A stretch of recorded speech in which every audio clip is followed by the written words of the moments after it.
What's up, my name is Zach Kramus. You're watching BMX Basics on Ride BMX, presented by WASP Cam, and today we're going to give you a few pointers on the best way to film BMX. You don't really need any kind of fancy camera to film BMX. Today we're shooting with this relatively inexpensive WASP Action Cam. So yeah, anytime you're filming or using a camera, you want to make sure that you are being as smooth as possible with your hands to just give the best smooth camera motion possible. You're really going to see any kind of shake once you have it up on a big screen, so it's just something to be almost hyper aware of at all times, is just how smooth you are with your hands.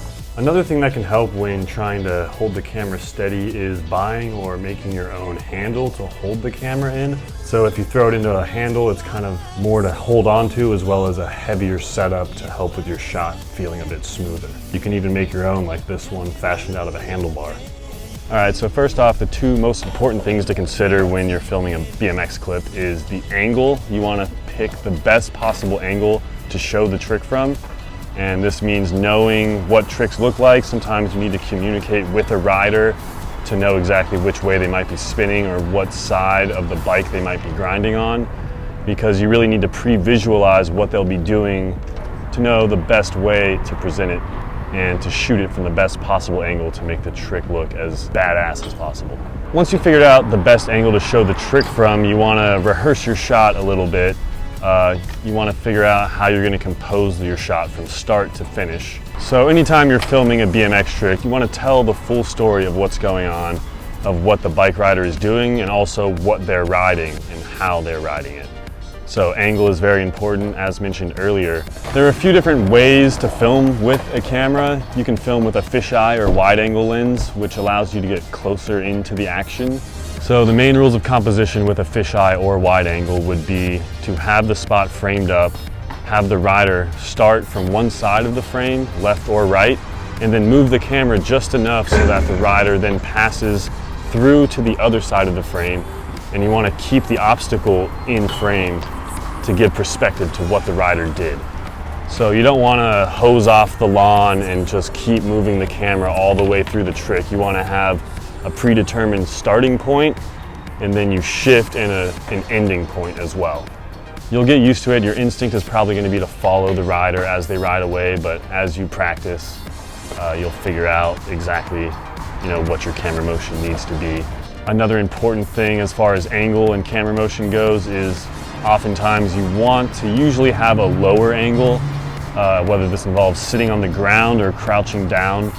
You want to usually try to get underneath of the rider so you're shooting up at them. This makes them look like they're higher up in the air and just makes the trick look better. In addition to the left to right framing, you want the rider to mid-trick be towards the top of the frame, but not cutting their head off if possible. But you want to try to not point up too much to where they have too much room above their head. As long as they're at the top of the frame, it makes them look suspended and like they're higher in the air. Starting out, probably most of the stuff that you film is going to be with the wide angle or fisheye, because it helps to exaggerate ledges and rails to make things look a little more exciting. But depending on what you're filming, you might also want to film with a long lens, in which case you might want to utilize a tripod for stability or hold it very steady against your body. And all the same rules of composition apply there. You kind of want the rider to come into the frame on one side and use up a lot of the frame through the shot, and also mid-trick probably try to have them towards the top of the frame to just keep the shot looking as exciting as possible. Also, if you have any skills on a skateboard, using a skateboard or bicycle to roll alongside the rider also helps with certain shot types and can just give you some variety within your video. When choosing angles, there's not always one angle. It's kind of a matter of opinion also of how a trick might look best or how a setup might look best.